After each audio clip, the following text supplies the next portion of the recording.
사랑하며 살고 있습니까? 사랑한다면 산책 좀 시켜주세요. 사랑하는 것 같나요?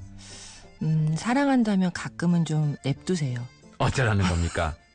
산책 시켜줍니까? 아니면 그냥 냅둡니까? 아니면 사랑을 표현하는데 그리고 왜 몰라주는 겁니까? 아직 교감을 못해서 그렇죠. 네, 노력해봅시다. 노력하다 보면 되겠죠? 네, 우리 댕댕이 냥냥이와 함께 사랑하며 살찌어다.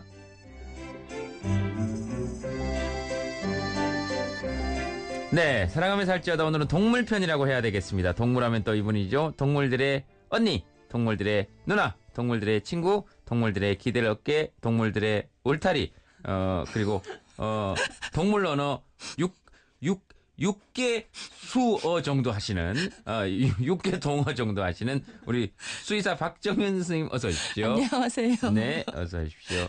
네. 네. 몇몇 동물하고 지금 소통을 하고 계십니까? 가능한 많은 동물과 소통하려고 노력합니다. 네. 네. 그 동물을 보면 어떤 마음이 드세요?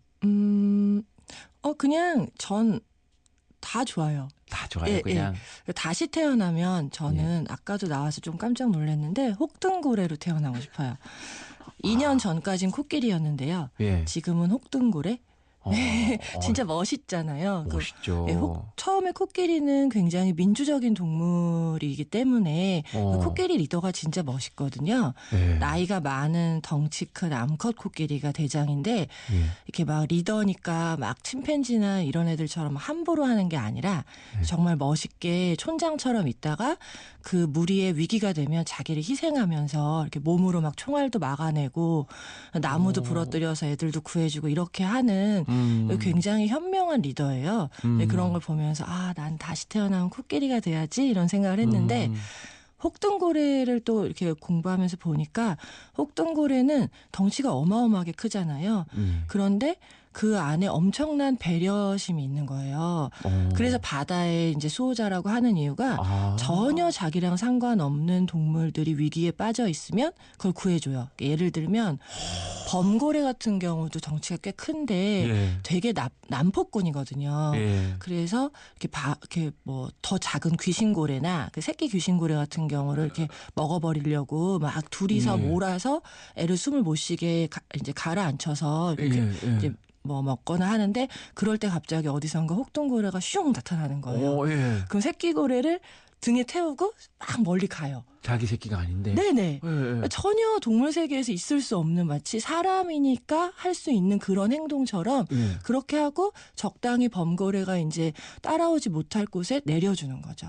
그런 행동들이 자주 발견되고 그런 걸 보면서 저는 사람이나 동물이나 다 똑같은 동물인데 세상엔 훨씬 멋있는 동물이 많구나 이런 생각이 들어서 다시 태어나면 혹등고래 좀 외롭긴 한데 그것만 잘 참으면. 혹등고래는 외롭습니까 또? 좀 이렇게 둘이 다니면 좀 부대끼지 않을까요? 너무 커서. 너무 커가지고 하기야. 보니까 엄청 크더라. 네, 그래서 거기는. 서로 이렇게 짝을 찾으려고 노래를 또 되게 멋있게 하거든요, 걔네들. 혹등고래가? 네. 노래를 또 합니까? 네, 다음에 또 기회가 있으면 애처로워라. 혹등고래. 되게 괜찮지 않나요? 애처롭네요. 또 아니 잘 이루어졌으면 좋겠다. 혹등고래 한번 생각해봤는데 저는 혹등고래는 하여튼 안 하겠습니다. 네. 혼자 다닌다고요? 다음 생에도 혼자 다니기는 좀 어렵습니다. 네. 근데 혹등고래는 진짜 멋있네요. 약간 진짜 눈물 날라 그래요. 혹등고래나 코끼리 얘기는. 코끼리 되게 멋있고요. 그러니까 세상에 알고 보면 되게 멋있는 그러니까 크고 작은 동물들이 많아요. 네, 그랬을 때 가능하면 꼭 사람도 많이 이렇게 소통을 하지만 동물하고도 소통을 하면 좋지 않을까 생각을 합니다. 하기야 사람도 이렇게 되게 멋있는 사람들 사실은 많죠. 네, 맞아요. 괜히 오늘은 침팬지가 의문의 일패를 당했네요. 아닙니다. 또 침팬지는 나름의 또 장점이 있죠. 그럼요.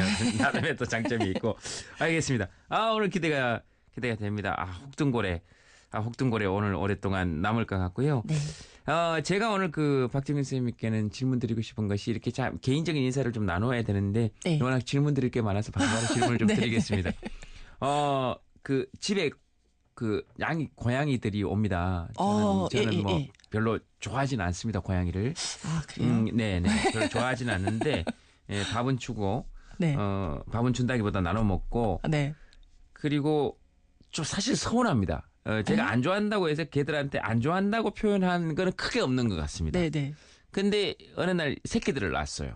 아, 예. 그래서 밥을 이렇게 주고 계속 해가지고 우리 집 마당에서 배를 깔고 뒤집어 있고 뭐 계속 놀았고 네. 그랬어요. 근데 네. 제가 나가면 이렇게 쓱 숨긴 했지만 멀리까지 숨진 않았고 네. 새끼 4마리 중에 한 마리는 계속 저를 쳐다보고 네. 3마리는 좀 숨고 성격이 다 다르더라고요. 굉장히 디테일하게 보시네요. 그래서 안 좋아하신다면서. 안 좋아합니다. 네. 네, 안 좋아하니까 지켜보는 거죠. 오지 마 이런 건데 근데 안 오니까 또 좀 서운하고. 네, 그렇죠. 그러다가 다 독립을 합니까? 걔들이? 어느 날 순간 새끼들만 싹 다 사라졌습니다.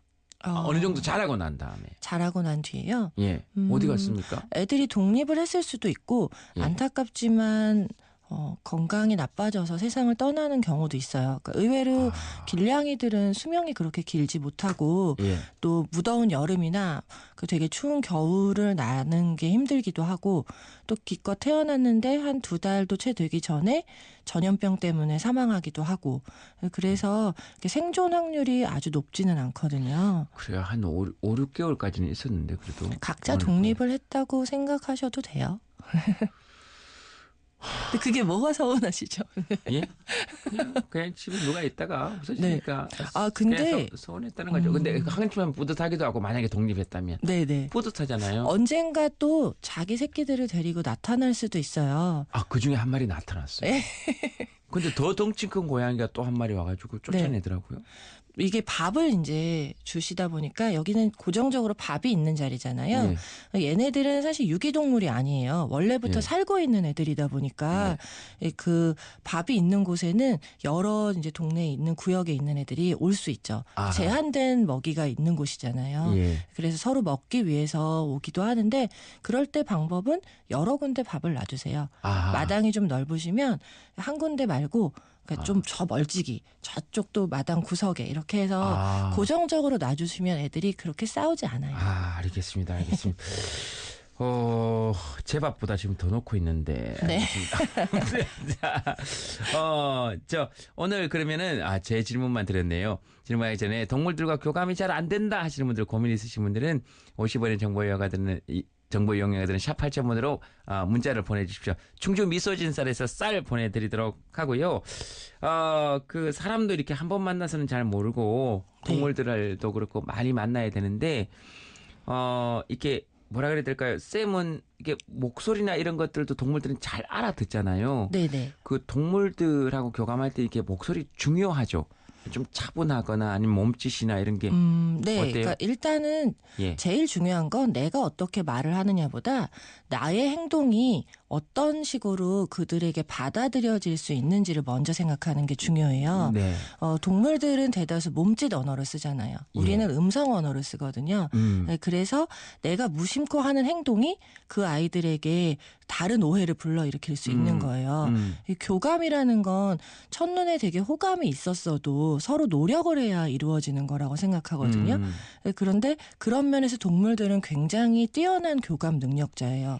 우리랑 사실 다른 말을 쓰는데 우리의 행동이나 뭐 우리의 톤이나 이런 거를 이해하잖아요. 네. 그건 굉장히 집중하고 있다는 얘기거든요. 우리는 생각보다 우리의 말을 되게 전달하려고 노력하지 쟤네들이 하는 행동이 무슨 뜻인지 어떤 의미인지를 관찰하는 데 집중하지는 않아요. 그래서 그걸 먼저 해보시면 더 잘 좀 소통할 수 있을 것 같아요. 그렇네요. 이게 심각한 내용이었군요. 네. 아니요. 제가 심각해서 그래요. 네. 그렇죠. 굉장히 집중하죠. 동물들은. 네. 대단하잖아요. 그러니까 제 숨소리만 바뀌어도 제 기분을 알아채는데 사실 저도 고양이 셋을 키우고 강아지를 키우고 병원에도 애들이 많아요. 그런데 이렇게 있다 보면 처음에는 그들이 뭘 하는지 잘 모르겠지만 좀 지나다 보면 똑같은 아웅아웅 소리여도 배가 고파서 그런 건지 놀아달라고 하는 건지 그런 것들이 조금씩 느껴져요. 네, 그러면서 서로 교감을 할 수 있는 것 같아요. 그 굉장한 집중을 누군가 어떤 생명체가 나에게 해준다는 건 엄청난 위로, 지지 이런 느낌이죠. 아까 왜 그 애들이 보고도 그냥 뭐 이렇게 그냥 대면한 것 같아서 약간 서운하시다고 했잖아요. 예, 예. 근데 고양이들은 굉장히 예민한 아이들이에요. 예. 그거 가까이 움직이시는데도, 그러니까 동디가 막 움직이는데도 그들이 그렇게 이동하지 않고 이렇게 바라보고 있거나 한다는 건 굉장히 편안하다는 의미예요. 아무나 다가오고 아무나 움직인다고 해서 그렇게 편안한 자세를 취하는 게 아니거든요. 그건 무한한 신뢰를 하고 있다는 거죠.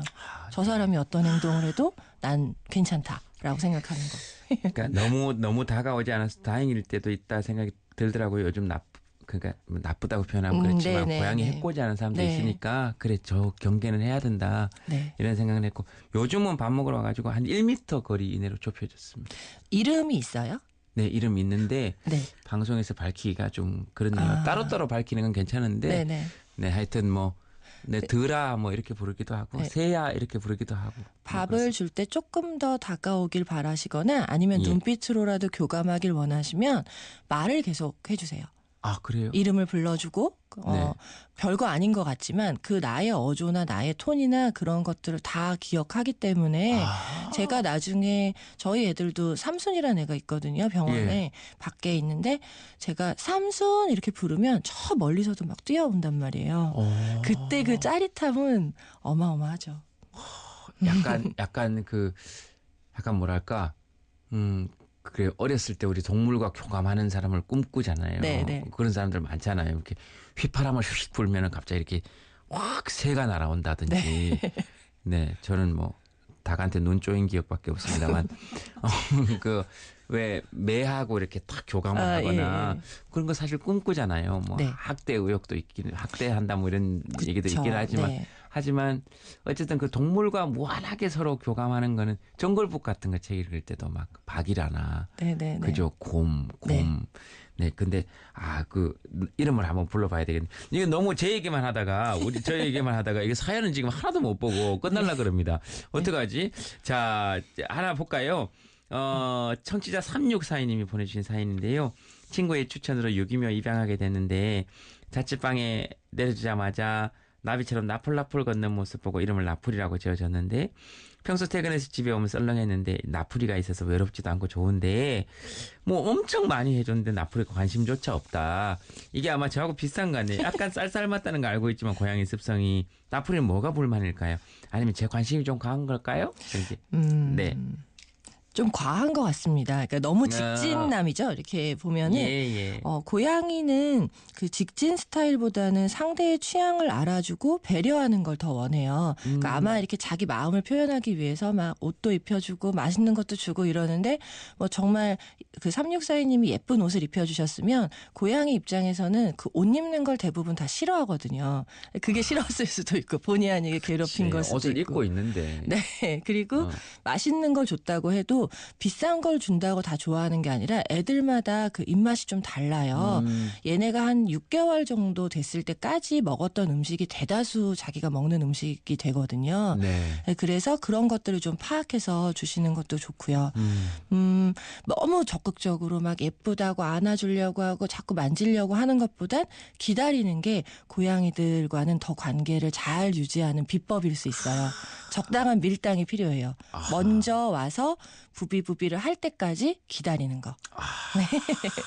사람하고 비슷. 네. 다 모두 너무 과하면 그렇죠. 이렇게 거부감이 생기잖아요. 네, 그렇죠. 그리고 제가 예. 아닙니다. 고양이는 절대 쌀쌀맞은 동물이 아니에요. 그렇죠. 그런 것 같아요.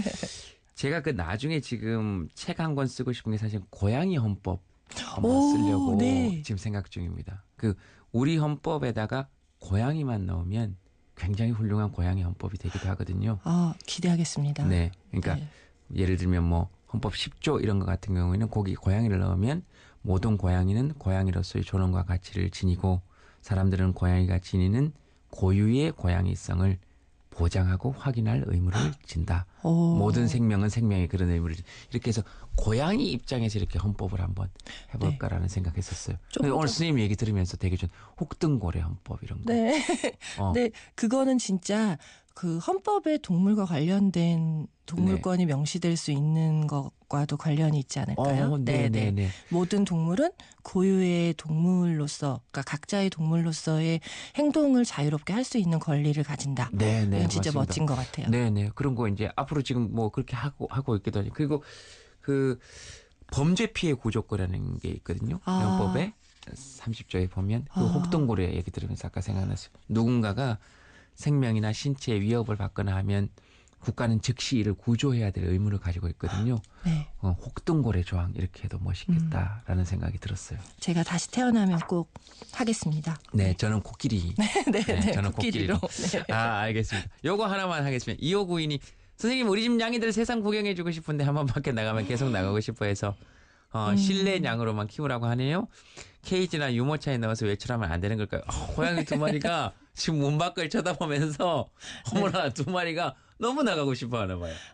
사실은 이게 이제 외출을 시키고 싶어 하시는 분들이 많고 너무 실내에만 가둬두는 것 때문에 좀 고민하시는 분들이 있는데 이 고양이는 갑작스러운 그 돌발 상황에 좀 위험에 처할 수가 있어요. 네. 그리고 얘네가 뭐 이렇게 외출을 나갔다가 무슨 깜짝 놀라는 소리에 자기도 모르게 후다닥 도망을 가버리면 찾지도 못할 뿐더러 강아지처럼 장거리를 뛸 수 있는 게 아니에요. 고양이 단거리를 뛰는 동물이거든요. 네. 갑자기 무서운 개한테 쫓긴다고 생각해 보세요. 그럼 내가 쫓아서 얘를 막아주기 전에 얘는 막 멀리 뛰다가 순간 이렇게 멈춰서 호흡이 짧으니까 쉬게 되고 그런 위험한 상황에 처할 수도 있거든요. 그러니까 이런 것들 때문에 가능하면 실내에서 키우라고 하는 건데 뭐 유모차에 넣어서 외출을 하는 것도 하나의 그냥 바람 쐬는 방법이긴 한데요. 여기서 중요한 건 내가 너 갑갑하지? 이러면서 유모차에 태워서 자 바람 쐬렴 이렇게 하는 거면 애 입장에선 되게 무서울 수 있어요. 스트레스를 수가 있겠다. 조금씩 천천히. 그러니까 하루에 뭐 5분씩이라도 이렇게 그냥 바람을 쐬주고 더 많이 놀아주는 게 더 나을 수도 있는 거죠. 그냥 실내에서 다양한 일들을 해주는 것도 대안일 수 있고 굳이 하시고 싶다면 아주 천천히 수건으로 가려놓고 그냥 밖에 나가서 잠깐 있다가 들어오고 다시 그 다음 날은 조금 열어놓고